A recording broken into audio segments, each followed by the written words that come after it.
3 éléments caractérisent les puissances du monde multipolaire qui vont contribuer à la naissance des BRICS à la fin des années 90, début 2000. Premier élément, le refus de se soumettre au dictat de l'Occident, qui correspond au dictat colonial, au dictat impérialiste de la puissance américaine et de ses alliés. Il y a des pays dans le monde qui, en raison de leur personnalité propre, il y a des nations qui, en raison de leur histoire longue, de leur tradition, résistent toujours contre la domination et n'acceptent jamais d'être les vassals des autres. C'est le cas de la Russie, c'est le cas de la Chine. C'est le cas de l'Inde.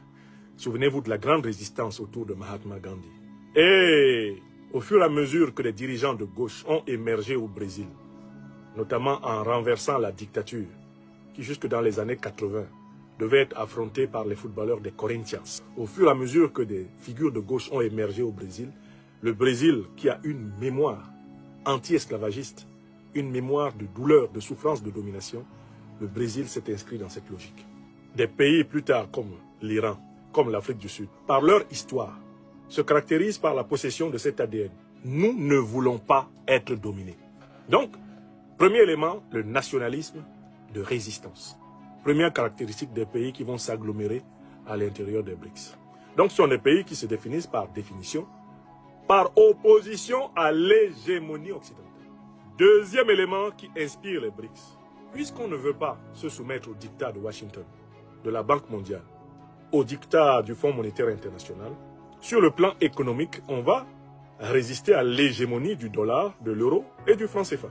C'est-à-dire que je suis en train de vous faire une déduction des catégories de la pensée BRICS.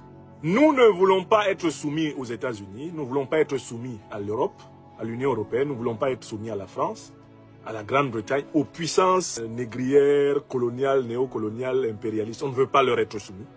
Conséquence, on ne veut pas être soumis à leur monnaie. Donc on va développer une réflexion sur la résistance des systèmes monétaires.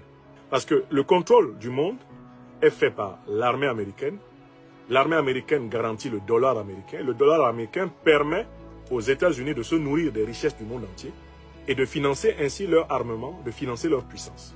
Donc, à partir du moment où vous vous opposez à la domination militaire des États-Unis, vous êtes déjà en train de vous opposer à leur domination monétaire. Car la puissance du dollar, elle dépend fondamentalement de la puissance des armes américaines et de la puissance de l'industrie américaine, donc de la science et de la technique. Si vous vous opposez à la puissance des armes, il faut que vous vous opposiez à la puissance de l'industrie et de la technique, donc de l'économie et de l'industrie de guerre. Il faut que vous développiez une économie et une industrie de guerre indépendante. Donc, nationalisme. Deuxième conséquence, par conséquent, souverainisme économique. Troisième conséquence, développement d'une industrie de guerre indépendante de l'Occident. Les BRICS ont compris qu'il faut résister à l'hégémonie occidentale. Les BRICS ont compris qu'il faut avoir un système économique indépendant de l'Occident. Les BRICS ont compris qu'il faut avoir une armature de défense indépendante de l'Occident. Mais il y a un quatrième élément qui fait la personnalité des pays des BRICS.